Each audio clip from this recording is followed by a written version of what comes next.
even if you didn't agree with the substance involved, the right for somebody to teach it, the right for somebody to believe it, the right for somebody to say it, they have that right. God versus Darwin, evolution versus creationism, the old world versus the modern world. It had been the biggest debate in education in the first part of the 20th century, and its big showdown was in the courthouse of Dayton, Tennessee, in the trial of the century, the Scopes monkey trial. The fight between whether evolution or creationism should be taught in classrooms would grow into America's biggest news story during the summer of 1925, in the first ever live broadcasted trial.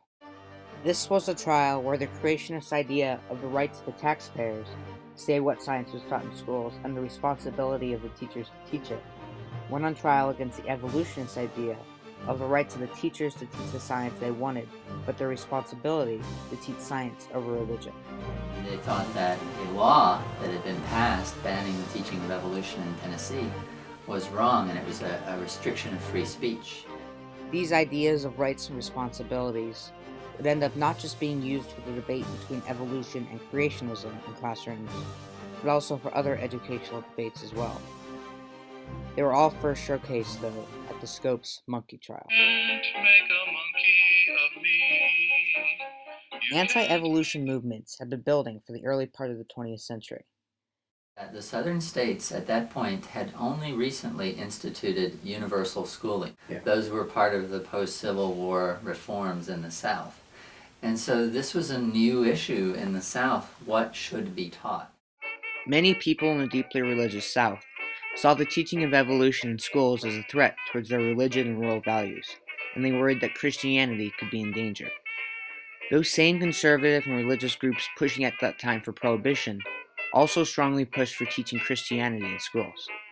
Being disconnected from the North, the South became more and more religious as time went on, which led to the big religious push at that time.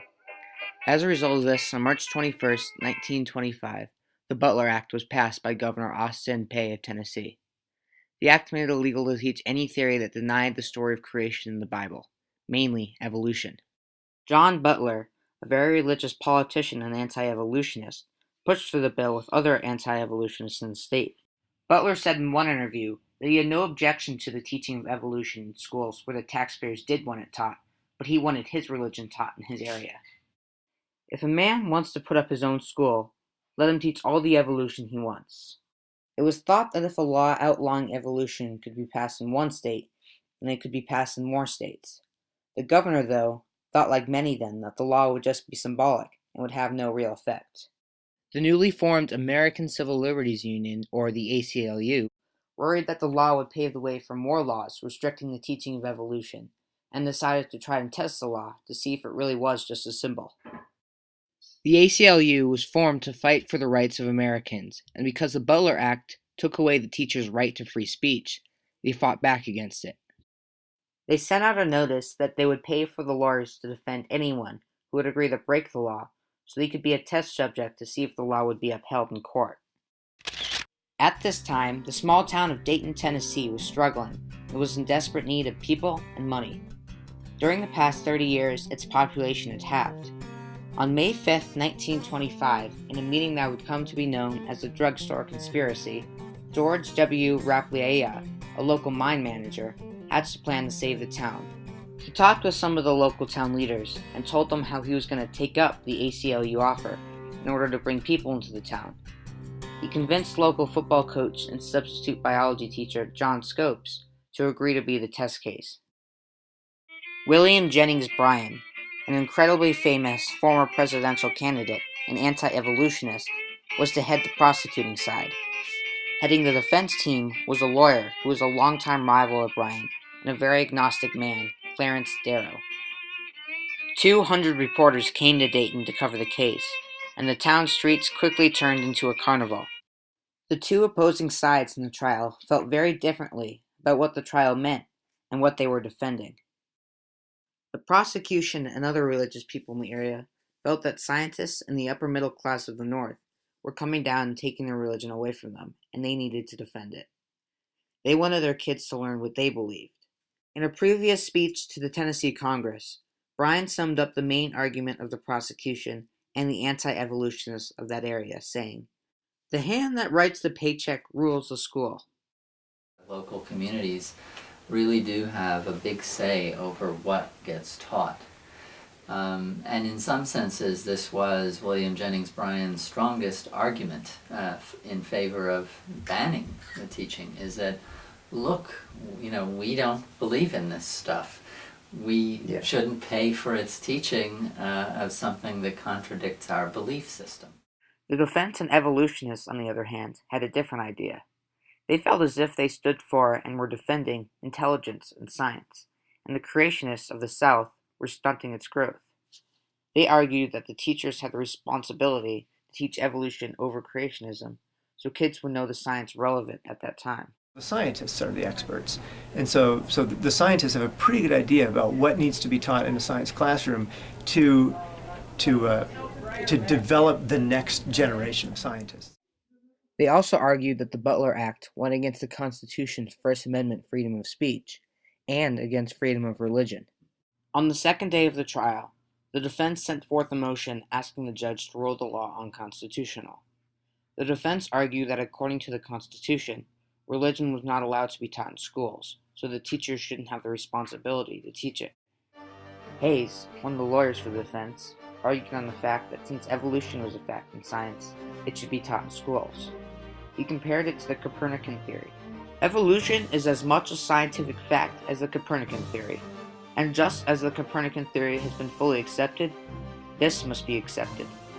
The prosecution argued that the lawmakers were representing the people that paid the taxes, and so they could change or exclude anything from their curriculum if the people wanted them to.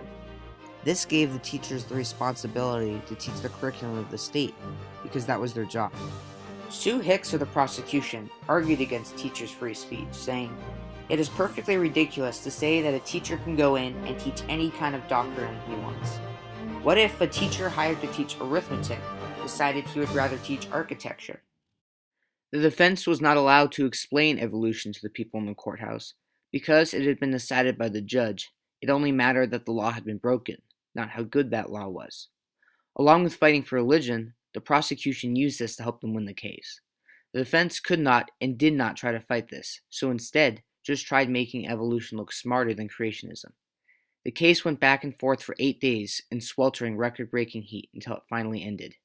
After it ended, it took the jury just 13 minutes to return a verdict of guilty, and Scopes was to be fined just $100. The defense was fine with this, as their plan had always been to appeal the case to the Supreme Court. They wouldn't get the chance, though. The case had been an embarrassment to the state of Tennessee, and they threw out the case on the technicality that the punishment had been decided by the judge rather than the jury. The case was never resolved. The case had trouble having any major effects on the teaching of evolution or creationism in schools because of the way it was hushed up by Tennessee, but it did have some.